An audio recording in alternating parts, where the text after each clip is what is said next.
Kita ke sorotan lainnya, pemirsa. Aksi premanisme telah mengganggu iklim usaha di tanah air.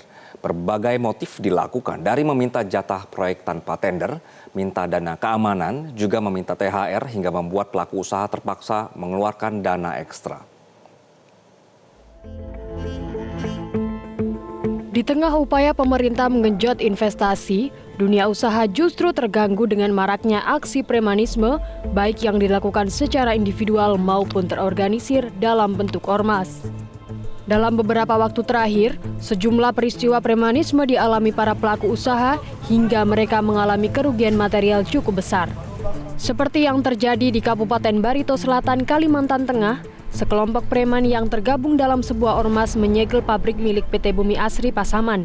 Para pelaku meminta uang hingga 1,4 miliar rupiah. Sementara itu, di Cilegon, Banten, Ketua Kadin setempat meminta jatah proyek senilai 5 triliun rupiah tanpa tender terkait proyek investasi pembangunan pabrik klor alkali ethylene Dilkorite senilai 15 triliun rupiah milik Chandra Asri Group. Polisi pun turun tangan hingga akhirnya penyidik Polda Banten menetapkan 3 orang tersangka, yaitu Ketua Kadin Cilegon Muhammad Salim, Wakil Ketua Kadin Cilegon Bidang Industri Ismatullah, dan Ketua HSNI Rufaji Jahuri. Ada yang perannya mengajak untuk mendatangi, kemudian dengan intimidasi mengebrak meja untuk tujuan meminta proyek, seperti itu. Jadi ini ada kemungkinan penambahan tersangka lagi? Nah, ini kita masih running, kita masih berjalan penyidikan ini. Tidak menutup kemungkinan apabila nanti masih ditemukan alat bukti dan kemudian pelaku-pelaku yang lain, kita akan terus melakukan pengembangan. Tak mau wilayahnya dimasuki kelompok preman berkedok ormas, sebanyak 13.000 pecalang dari 1.500 desa adat di Bali mendeklarasikan penolakan terhadap premanisme berkedok ormas. Dalam apel yang berlangsung di lapangan Monumen Bajerasan di Renon, Kota Denpasar, para pecalang secara tegas menolak kehadiran ormas yang berperilaku seperti preman.